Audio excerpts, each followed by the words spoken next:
The gaming industry is weird right now. It's actively trying to be ruined by greed. How I can't hit you! Huh. Found him! Oh no, they found me. Don't waste ammo! Oh, okay, sorry. We're in a world of broken releases,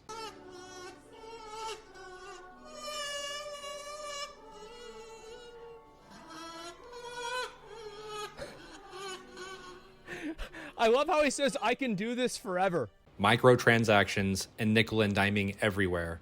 Ooh. Redfall is $69. Oh shit, you can buy the $100 edition. Oh wow.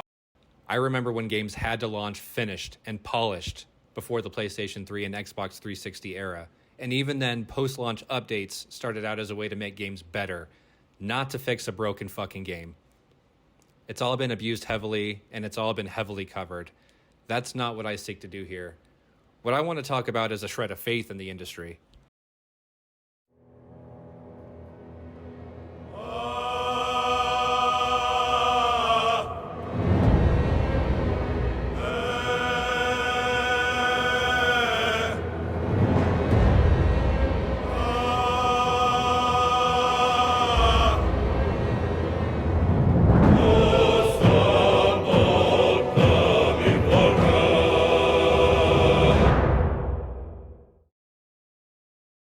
First of all, it's important to know that you don't need to know anything about D&D or care about it for that matter.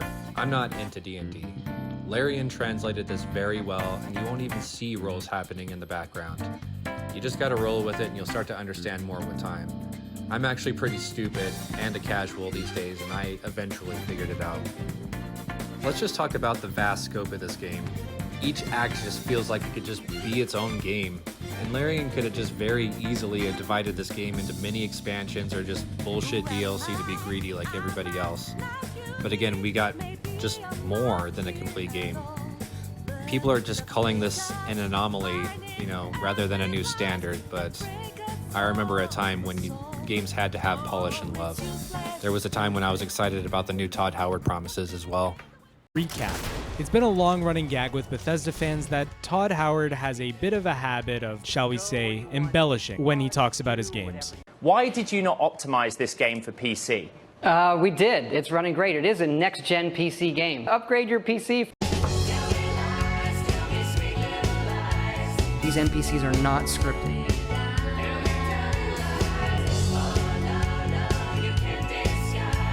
You can walk all the way to the top of that mountain.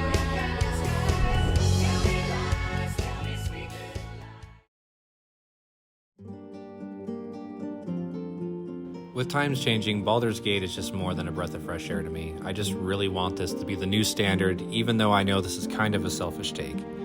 Larian had the freedom to be as creative as they wanted, and this just isn't something that all studios are afforded. I just really hope that others can take some kind of inspiration. The game's development cycle started all the way back in 2017 in Early Access, which I somehow just knew nothing about. I guess I was too busy with games like Persona 5 and Breath of the Wild, which just took hundreds of hours of my time.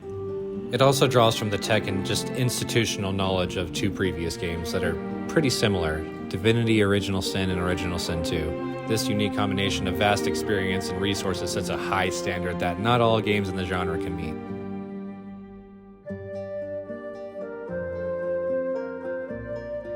This is not an open world game, and I can very much appreciate this.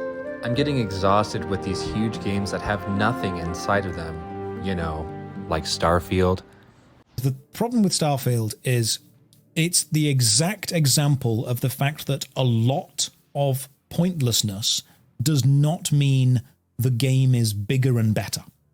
When people say to me, oh, it's going to have, what's the phrase? The procedural generation. It's going to have procedural generation, that kind of stuff. Okay?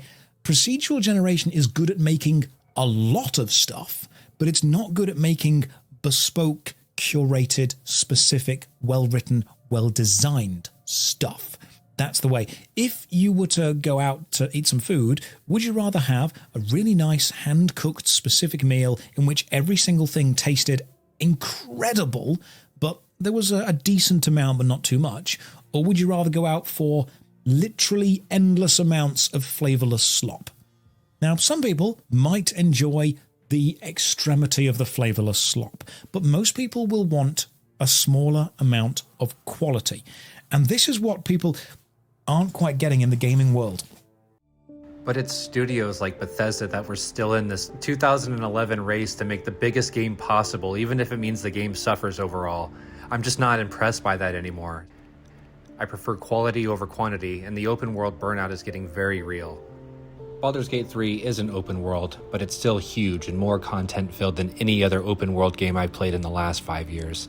And the side quests should absolutely not be missed, as most of them are tied and can and will change the main story, or just don't play the side content. You can't do everything anyway, and your story will just be that much different the second time you play, if you decide to replay it, which I figure most people will.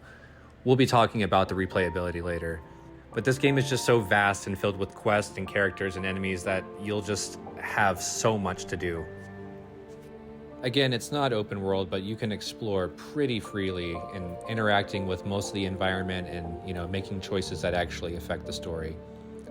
And with a game with so many options, sometimes you will encounter something that was intended for the end of the act. So it's pretty open, not empty. Sometimes you will run into shit that will just knock you on your ass.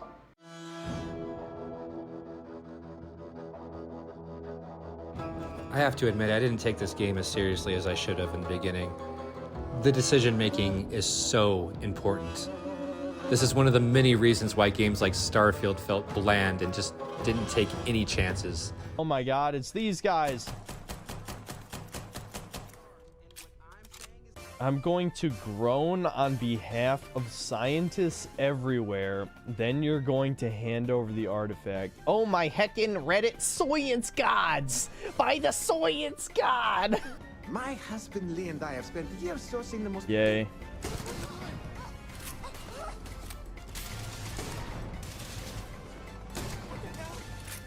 Look at these.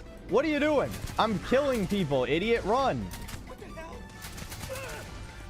This is Cyberpunk all over again. It's fucking Cyberpunk all over again. Oh yeah, and the random gay dude is an essential NPC. Imagine my shock.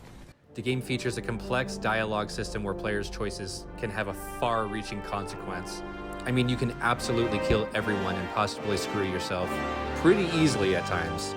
Save scumming is frowned upon, and before I knew what the fuck this game was, I was slightly guilty because I honestly had no idea what I was doing at first. And that's honestly just the point. This is such a gamey game. They took so many chances, and that's just what sunk its hooks into me.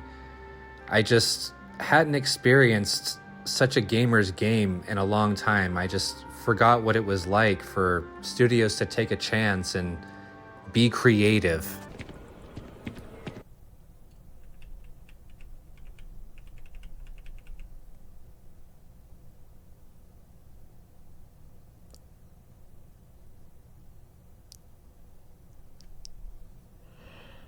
Oh, shit. That is the way that I felt about a lot of... Like, I feel like that expression is exactly the way that I felt about a lot of the game. And I didn't make bad decisions per se, but lack of skill and knowledge of this type of game made me fuck some things up that I honestly didn't want to face the consequences of. Shame me if you will, but we all play games to have fun, I guess, so who am I to tell you how to have fun? I do recommend playing the game all the way through without mods, but honestly, the second playthrough for me, I went crazy, and there's some great quality of life mods and just some things that you should really check out.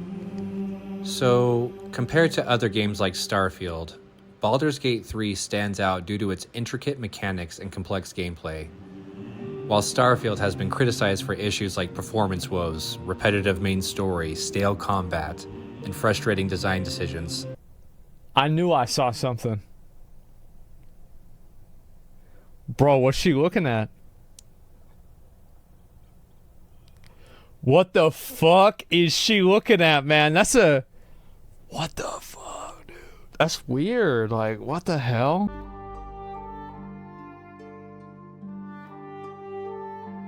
The combat in Baldur's Gate is turn-based, requiring strategic thinking and careful planning. Players can use the character's abilities as well as the environment to gain an advantage. So is this an accurate representation of what it's like to play Baldur's Gate 3? You can just do anything you fucking want? People wanted me to watch this. 4 halfling barbarians?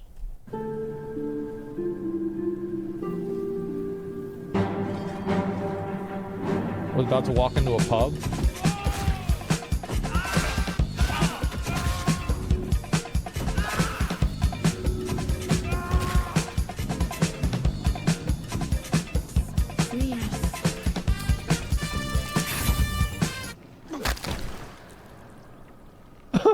I feel like if you can't find some appreciation for this system, you've just decided that you hated it beforehand.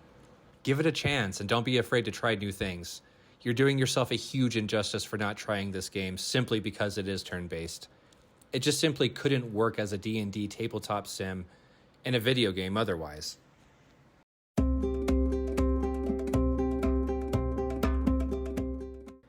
Replayability in this game was huge for me. When credits roll in games, very rarely do I decide to play through a second time. It happened with Spider-Man, Persona 5, and Breath of the Wild, and 2017 was a fucking great year in gaming. Upon finishing this game, players are left with as many ideas as memories, contemplating how different decisions or classes could alter the adventure. So many different decisions, albeit some are somewhat impossible to change the outcome, but it makes sense for the particular situations. But overall, this aspect enhances the replayability of this game by 100 times. I found myself on the first playthrough already thinking about my next playthrough. Baldur's Gate 3 has had an astonishingly successful launch by pretty much every reasonable metric. The game continues to have one of the highest player counts long after launch. It reached an all-time peak concurrent player count of 875k, making it one of Steam's most popular games ever. And months after launch, it's beating games like Apex. The number 3 spot on Steam charts after all this time is a true testament to the replayability. Baldur's Gate 3 does support multiplayer, and I do fully anticipate on trying this feature when I find more time. But with this being such a long game, it's been really difficult to find someone else's schedule to align with mine, and I just don't have a lot of friends. Anyway.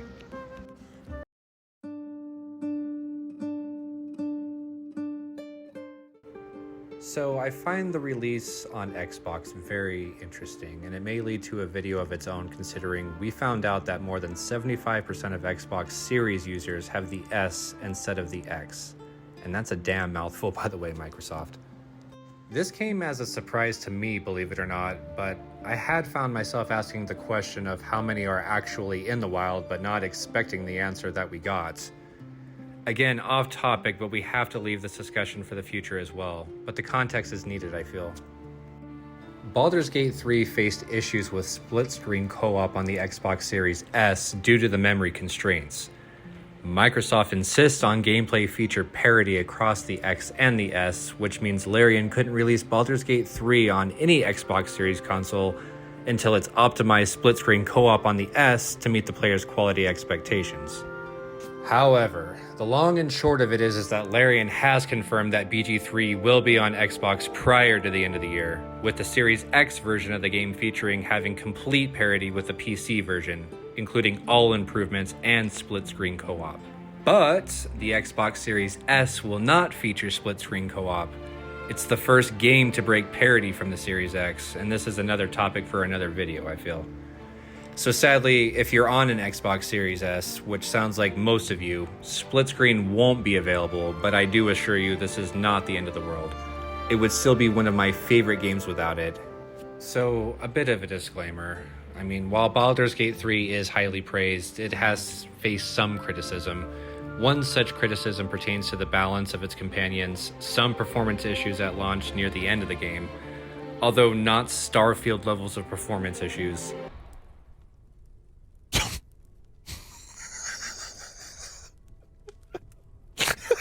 Face. Face. You done fucked it up. And I don't hate Starfield, I promise, but I don't love it, and I wish I did. I wish I could be one of those people that do. And this video isn't about Starfield, but I think One is on the way because I honestly believe Baldur's Gate 3 ruined Starfield for me. Don't ever take any one person's opinion and run with it. There can be some clunky RPG moments in any game, just like this one. Like the characters not following me. Sometimes they would get hung up, and I had to run all the way back to get them whenever they decided not to follow me, or they would get stuck somewhere because they didn't jump down the cliff. That was maybe the worst of it for me, aside from some crashes when I didn't remember to save. More annoying than game breaking.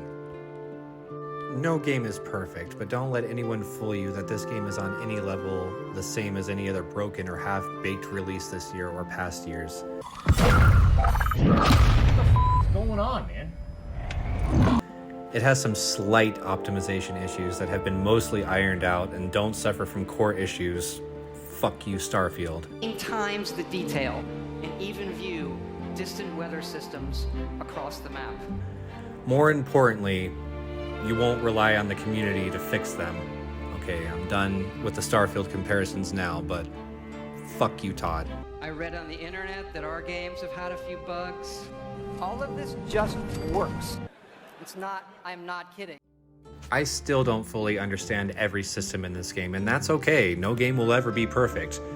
Just know going in that it does not hold your hand, and it's not intended for mindless gameplay. Maybe just don't start it unless you're ready to have the time to really immerse yourself. There is a lot going on in this game, and it can honestly feel very clunky at times, especially with the gear and understanding certain combat aspects, but it wasn't anything a little bit of brain power couldn't solve. I think a lot of people dove into games like Elden Ring that were highly praised, expecting one thing and then getting another, and this could be that type of game.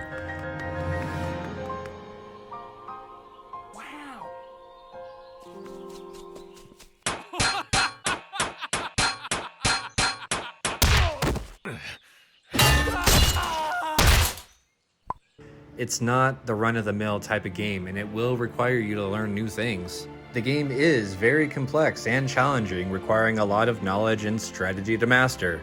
The game does not offer a lot of guidance or tutorials for newcomers, and some of the systems and mechanics may be confusing or frustrating to some players. I personally don't find this to be a con, but some people don't play a lot of games in general and sometimes jump into something that they just don't fully understand, so full disclaimer.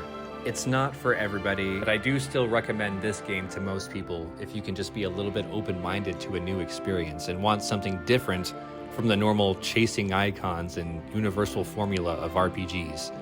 Larian does not play it safe here, and it will not resonate with everybody, but I think most people can find something special here. So, in conclusion, Baldur's Gate 3 is a game that offers a lot of depth, variety, and fun for fans of RPGs and D&D alike, but again, you don't need to be a D&D fan to enjoy this. It's a game that rewards creativity, curiosity, and role-playing and allows the players to shape their own adventure in a rich and immersive world. However, it is also a game that requires a lot of patience, dedication, and skill, and may not appeal to everyone. But I think it might be my new favorite game of all time. Yeah, I said it. And also, fuck you, Todd Howard. Actually, that feature is not coming out at launch. Todd.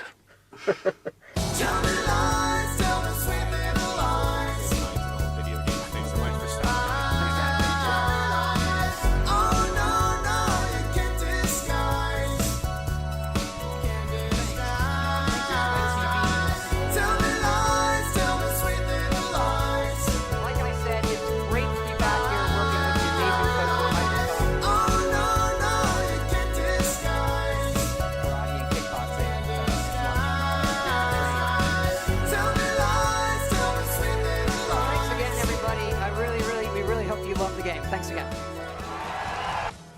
Hey guys, thanks for checking out the video. This was my first ever video, so sorry about the poor quality. We'll get better with time, but a sub would be appreciated. If you just want to have general discussions about gaming, we have a great group of people in the Discord, so join up. Thanks again. Bye.